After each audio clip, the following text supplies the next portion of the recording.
syahih, dan kamu sangat membutuhkan harta tersebut, kamu berat untuk mengeluarkannya, takhshal faqra, dan kamu khawatir akan jatuh miskin. Artinya orang ini dalam keadaan ekonomi yang pas-pasan.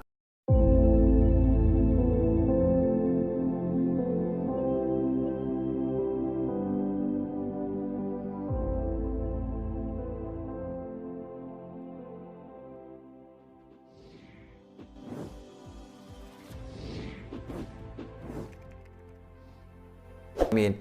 Ikhwani rahimakumullah, kali ini kita akan bahas kapan sedekah terbaik, ya, atau kapan waktu yang terbaik untuk bersedekah. Ada orang yang mengatakan, saya nanti akan bantu kamu, tapi saya akan transfer nanti ya hari Jumat, karena dia menganggap sedekah yang terbaik adalah di hari Jumat. Oke, saya akan bantu biaya kuliah kamu, biaya rumah sakit kamu, tapi tunggu hari Kamis ya, nanti insya Allah saya transfer hari Kamis. Karena dia menganggap hari yang terbaik untuk sedekah adalah hari Kamis. Atau mungkin sebagian orang mengatakan, saya akan sedekah nanti ya, saya kirim di hari Senin. Karena dia menganggap sedekah yang terbaik adalah di hari Senin. Ada pula yang mengatakan, tunggu ya, besok pagi-pagi saya akan sedekah setelah sholat subuh, sedekah subuh ya. Insya Allah saya akan transfer, saya kirim uangnya nanti setelah sholat subuh. Nah, sebetulnya mana nih ya yang terbaik? Waktu yang terbaik untuk sedekah itu kapan? Ikhwani rahimakumullah, sedekah ini adalah ibadah amal yang luar biasa. Karena sedekah ini punya fungsi yang banyak. Di antaranya akan menjadikan harta yang kita sedekahkan itu barokah. Kemudian harta itu dilindungi oleh Allah Subhanahu wa taala. Karena begitu kita menyedekahkan harta kita di jalan Allah taala, Allah mengatakan siapa yang mau pinjamkan hartanya kepada Allah Subhanahu wa taala, siapa yang mau minjamin Allah gitu.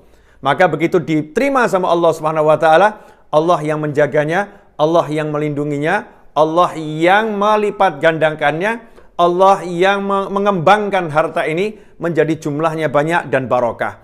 Dan luar biasanya Allah Subhanahu wa taala, Allah yang maha kaya, Allah yang maha luar biasa untuk mengambil harta kita, yang mana harta itu dari Allah Subhanahu wa taala, bukan milik kita, hanya titipan Allah. Allah menggunakan bahasa siapa yang mau meminjamkan hartanya kepada Allah Ta'ala.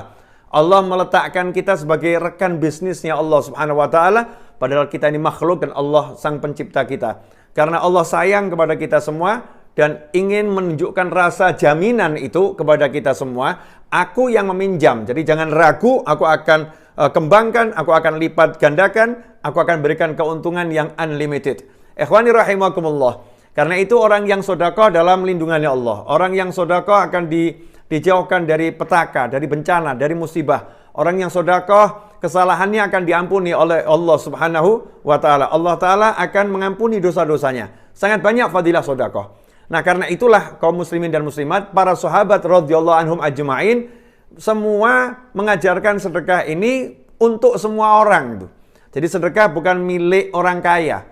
Sedekah adalah milik umat Nabi Muhammad SAW. Setiap umat Rasulullah butuh bersedekah karena umatnya Rasulullah butuh ampunan, umatnya Rasulullah butuh perlindungan, umatnya Rasulullah butuh dilipat gandakan pahalanya, umatnya Rasulullah butuh juga dilipat gandakan hartanya.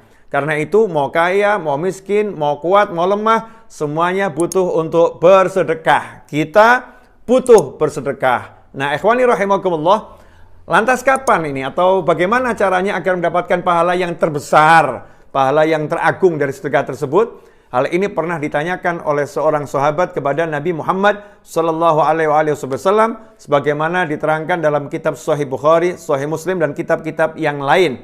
Ja'a rajulun, datang seorang menghadap Nabi Muhammad SAW kemudian berkata, "Ya Rasulullah, ayu shadaqati a'zam ajran?" Wahai Rasul Muhammad SAW, sedekah yang paling besar pahalanya, yang paling agung itu yang seperti apa? Maka baginda Muhammad sallallahu alaihi wasallam menjawab, anta saddaqa wa anta sahihun syahihun takhshal faqra wa ta'mulul ghina. Kamu bersedekah dalam keadaan kamu sehat, syahih, dan kamu sangat membutuhkan harta tersebut, kamu berat untuk mengeluarkannya, takhshal faqra, dan kamu khawatir akan jatuh miskin. Artinya orang ini dalam keadaan ekonomi yang pas-pasan, ya punyanya ya itu saja, sehingga berat untuk mengeluarkannya. Ya, saldonya udah minim, berat untuk mengeluarkannya. Takhsyal faqra. Kamu khawatir nanti kalau kamu sedekah, kamu akan jatuh miskin. Kamu nggak punya uang, kamu nggak punya harta. Dalam kondisi seperti itu, maka sedekahmu jadi luar biasa. Dan di saat itu pula ta'mulul ghina. Kamu masih pengen punya kekayaan, kamu masih pengen menabung, kamu masih pengen punya harta yang besar. Jadi takut miskin, uangnya pas-pasan, dan lagi nabung, ya, lagi pengen punya harta yang banyak. Ta'mulul ghina. Punya cita-cita jadi orang yang kaya dengan hartanya itu. Sehingga berat dia mengeluarkan uangnya nih. Berat ya.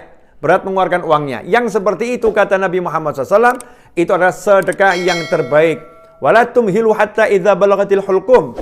Ya, dan jangan pernah kamu tunda sedekah hingga datangnya ajal. Sampai di kerongkongan ini, nyawa sudah sampai di kerongkongan, baru kamu berkata, kulta li fulan kadza wa li fulan kadza. Tolong hartaku untuk fulan bagi sekian, untuk fulan bagi sekian.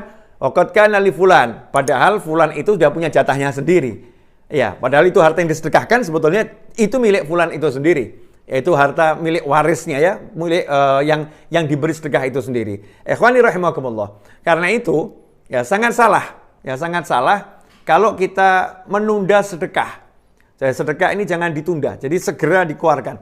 Pernah seorang ulama lagi mandi di kamar mandi, kemudian dia teriak di kamar mandi manggil istrinya dengan suara keras, "Tolong serahkan ya, itu kepada fulan, serahkan itu pada fulan." Lagi di kamar mandi ini. Maka setelah keluar dari kamar mandi dan harta yang ingin disedekahkan udah diserahkan, istrinya nanya, "Kenapa kamu tidak tunda sampai kamu keluar dari kamar mandi?" Ya, kemudian kamu ngomong baik-baik, tidak teriak-teriak, ngomong dengan saya dengan suara yang wajar saja, nggak harus teriak dari kamar mandi gitu. Padahal di kamar mandi makruh untuk berbicara dan lain sebagainya, kecuali untuk hal-hal yang memang dharuri. Maka saat itu dijawab oleh ulama tersebut, ya, karena saya khawatir kalau saya tunda sedekah saya, menunggu nanti keluar dari kamar mandi, saya tergoda oleh syaitan sehingga saya tidak jadi menyedekahkan harta tersebut karena hati saya telah berubah. Perjalanan dari kamar mandi, selesai mandi sampai keluar dari kamar mandi, itu ada kesempatan syaitan untuk menggoda kita dan bisa merubah kita. Begitulah ulama, tidak mau menunda sedekah. Ikhwani rahimakumullah, dan tadi Nabi kita Muhammad SAW menyatakan, jangan kamu tunda sampai nanti roh sampai di kerongkongan. Siapa di antara kita yang tahu kapan hidup kita akan berakhir? Hari ini kita ingin sedekah, mau bantu seorang. Tapi karena kita melihat kemuliaan hari Jumat, kemudian kita katakan nanti ya, saya sedekahnya hari Jumat. Hari Jumat ya, nanti saya akan transfer. Ikhwani rahimakumullah, ternyata hari Kamis keburu meninggal dunia. Sehingga dia belum bersedekah. Ya, belum bersedekah. Ikhwani rahimakumullah. Jangan tunda sedekah kita. Jangan nunggu hari Jumat, jangan nunggu hari Kamis, jangan nunggu esok pagi. Karena sedekah yang terbaik adalah saat ini juga dan saat kita lagi berat mengeluarkan harta dan kita lagi pengen kaya. Saat ini juga menyegerakan amal, menyegerakan sedekah, itulah yang diajarkan oleh Nabi Muhammad SAW. Nah, kecuali kalau memang kita ini pas di hari Jumat, kita bersedekah, ya, nggak nunggu datangnya hari Jumat. Pas di hari Jumat kita sedekah, maka kita niatkan demi muliakan hari Jumat nih saya sedekah. Di situ pahalanya luar biasa. Pas kita ada di hari Senin, kemudian kita sedekah, kita niat demi memuliakan hari kelahiran Nabi Muhammad SAW, saya sedekah.